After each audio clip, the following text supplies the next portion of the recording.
Como se tornar um corretor de imóveis internacional? Quando eu falo internacional, além do lugar que você atua aqui no seu país, no caso do nosso Brasil, eu atuo em um outro local. Primeira coisa, gente, eu recebo essa pergunta quase que diariamente, porque vem eu atuando lá nos Estados Unidos, vem eu lá em Miami, Nova York, tal, isso, aquilo. Paulo, como que eu me torno um corretor lá, um corretor aqui, isso e aquilo? Pessoal, eu deixo muito claro aqui nos meus vídeos, para quem já assistiu alguns vídeos meus sabe, o quão importante é você definir um nicho. Então, para eu me tornar um corretor internacional, eu tenho que ter ligação entre nichos. Então, por exemplo, não dá para eu ser um corretor internacional e falar para vocês, eu vendo galpões logísticos no Brasil e vou vender casa na praia na Maldivas. Não tem nada a ver, não tem ligação nenhuma, não existe sinergia nenhuma entre o meu público. Agora, o que eu, Paulo, trabalho? Eu trabalho muito o mercado residencial aqui em São Paulo e trabalho também Miami e Nova York.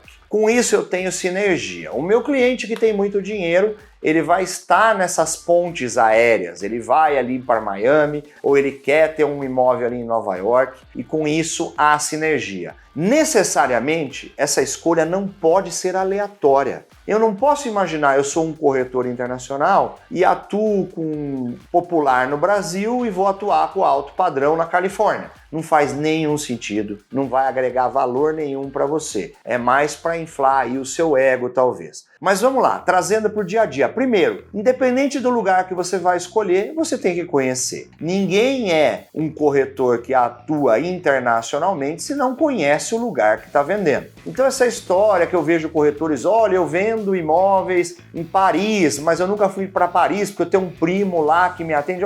Não, você está passando vergonha. Isso daí não é ser um corretor internacional. E você nada mais que um indicador internacional. Você tem amigos espalhados pelo mundo e fica mandando cliente sem conhecer nada daquele lado. Mas aí a minha pergunta é, o seu cliente sente segurança em relação a isso? Ele vai confiar em você? Eu tenho quase certeza que não. Por quê? Você não tem nada para passar do que realmente acontece e como é naquele local. Então a primeira coisa, eu quero atuar internacionalmente, preciso conhecer o outro local. Conhecer é vivenciar e não ficar vendo fotos. Eu tenho que ter ido para lá, ter entendido como funciona lá, como que as pessoas daquele lugar se comportam, o que eles consomem, como é até o mínimo da cultura. Para isso eu vou trazer a primeira parte do negócio, que é segurança e credibilidade aos meus clientes.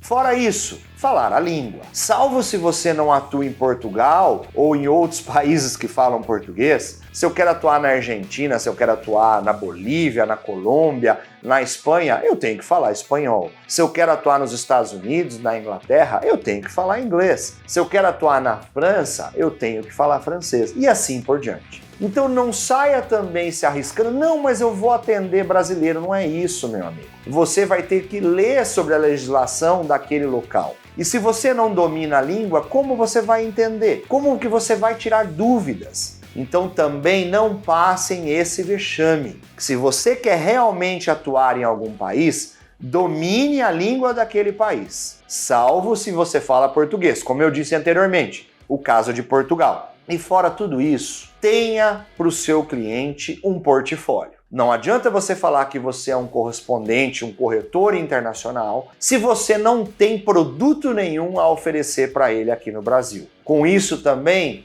essa vitrine estará vazia. E ela estando vazia, não vai ter nenhum motivo desse cliente te procurar. Entenderam? Quer se tornar um corretor internacional? Busque pelo menos esses 3 itens para mudar um pouquinho na sua ideia de ser um grande corretor que atua em 2 países. Depois disso, acompanhe aqui no canal, eu tenho muito mais coisa para falar sobre isso.